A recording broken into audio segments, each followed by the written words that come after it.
Hi, this is Joy at Red Pine Quilt Shop. We're going to talk today about one of the things you can do with the quick trim ruler.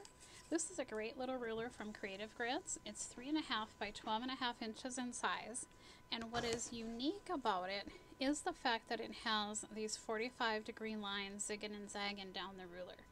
And when they added those 45-degree lines, they set them up so that they actually intersect at your 1/4 inch seam allowance. And I'm going to show you today how to use it to cut sashing strips, border strips, binding strips, any of those skinny strips that you're going to plan to piece at a 45-degree angle. So to cut those types of fabrics, so like I said, sashing strips, border strips, binding strips, you're going to stack them right sides up. So all of the fabric should be right sides up. If I'm cutting a batch of binding strips, for example, I will stack 3 or 4 strips, whatever you can comfortably cut through and what you can cut through without having the fabric starting to shift on you.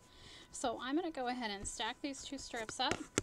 I'm going to use actually this white middle line on my ruler and line that up with the side of my fabric strip so that I can go ahead and trim my salvage off.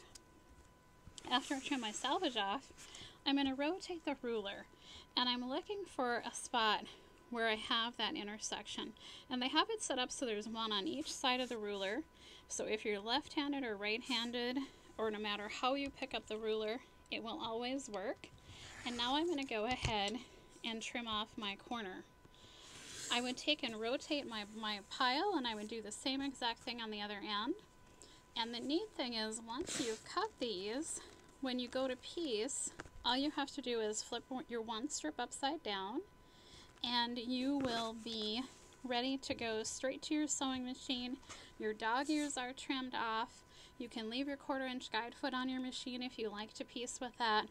Don't have to mark any lines, and you are ready to sew, and you've got a perfect 45-degree angle seam. After you sew this, I'm just going to kind of flip it back, and there you will be ready to go with your binding strips. And the cool thing is that you have those dog ears trimmed off, so you don't even have to come back and trim the dog ears off after you sew.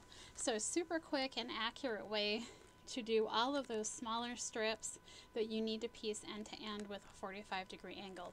And the quick trim and circle ruler is perfect for that. You can find it on our website at www.redpinequiltshop.com.